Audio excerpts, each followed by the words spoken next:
Hello everybody, I am back. And today we're going to be discussing a matchup that I just had to come in mind because it's, in my opinion, it's quite interesting for shockingly similar characters. Today we're going to be comparing Gigantes from the Kirby series and putting him up against Giganto from Sonic Frontiers.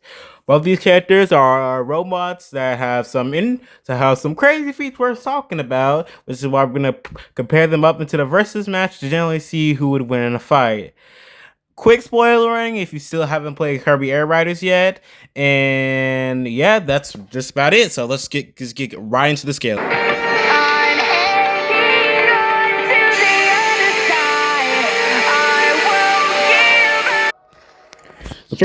The first antagonist of the Sonic Frontiers villains is Giganto, and we're just gonna get right to his scaling because the jelly actually isn't a lot to talk about. And don't get me wrong, it's still very impressive, but his scaling is actually quite simplistic.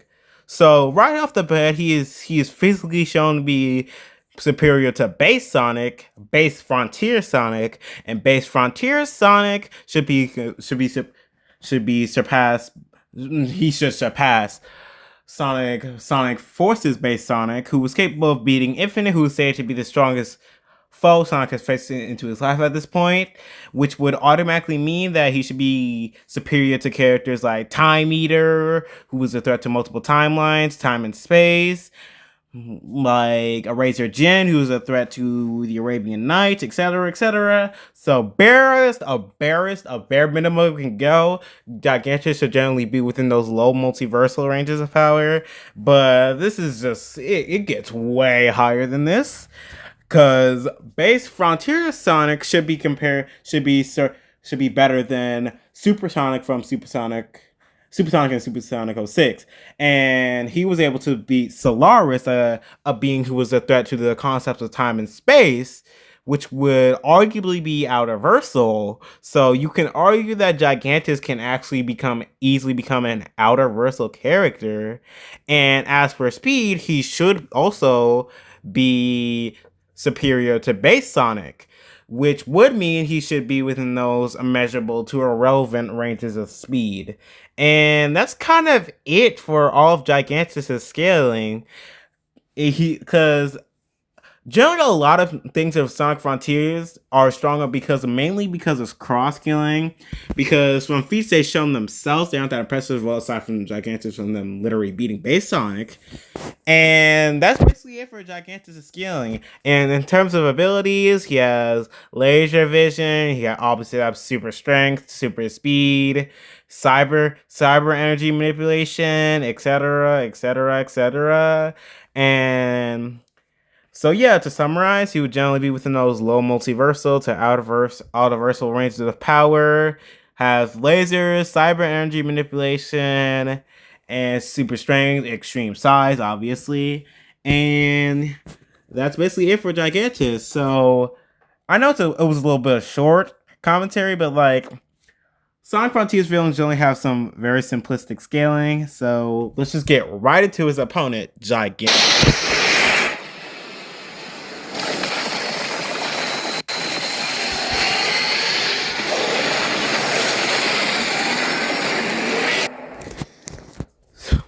Now let's talk about Gigantus from the recent Kirby Air Riders game.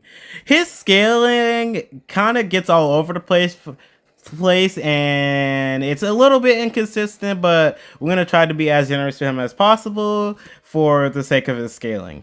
So first and foremost, in terms of his simplistic scaling, he's been stated to be capable of destroying all of Popstar, which would automatically put him into those planetary ranges of power. But this would also mean that he would be destroying the mirror world, because it exists on planet Popstar, and the mirror world is its own separate dimension, which would mean that Gigantus can be argued to be a universal character.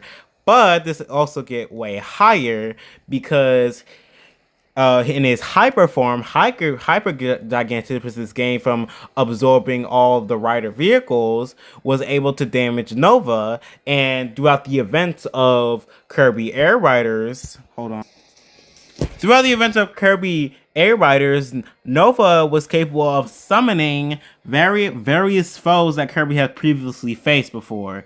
These include characters like Zero Two, Marks, King Dedede, Gooey, just tons and tons of characters.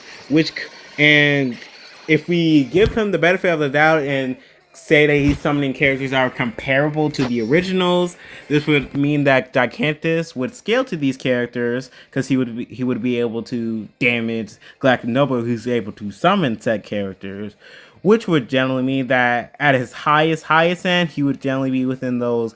He will also be within those low multiversal to arguably high complex multiversal ranges of power, but there is some vague out of versal statements for not out of versal statements, but out of versal scaling for Gigantes, and this is actually going to require a lot of explaining of the Kirby series in general. So let's just try to get right to it.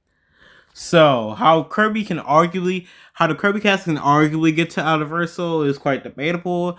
But basically, how they get to Universal is because the cosmology contains what if scenarios that are basically their own timeline and universe. And because what if scenarios are basically just a branch off of different events that occurred in the main timeline, this would arguably prove the theory, combined with the fact that the Kirbyverse has been said to contain infinite possibilities, that the Kirby cosmos. So, by possibility, this would lead to the Kirby multiverse being considered a quantum multiverse, where in a diversion of events, as you see on screen, it leads to its own universe, own separate universe of those different events that occurred within the main timeline. And because of a if it possibly being a quantum multiverse, this could lead to it possibly containing a Hilbert space, which is generally considered to be a high hyperversal construct. And this would get transcended by Void Termina, who was stated to be able to house and create these arguably different worlds, these different universes, these different timelines, and these different possibilities, which could mean that Void Termina as a character can get the high hyperversal, and we combine this with the fact that another dimension was stated to transcend the concepts of space and time. You can argue that Void Termina is vaguely out of Versal, although it's very concrete, and it's not concrete very much at all, and it's arguably just very debatable. As for speed, Gigantes, we don't even know how fast Gigantes is. But if we're giving him the benefit of the doubt, he should be comparable to the rider vehicles, which also are capable of being comparable to the Warp Star, and the Warp Star has been stated and shown to be capable of massively faster in light travel. So vaguely you can argue he's massively faster than light, but honestly, we honestly don't even know that much about him when it comes to speed.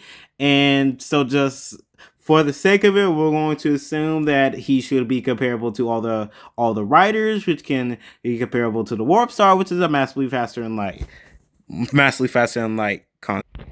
So to summarize, Gigantes would scale generally within those planetary to universal metas with a very, very inconsistent, possibly out of versal high end with MFTL plus speed.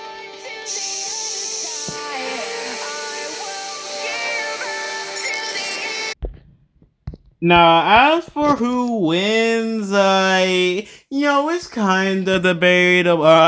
Just kidding. Giganto with the blitz in one shot.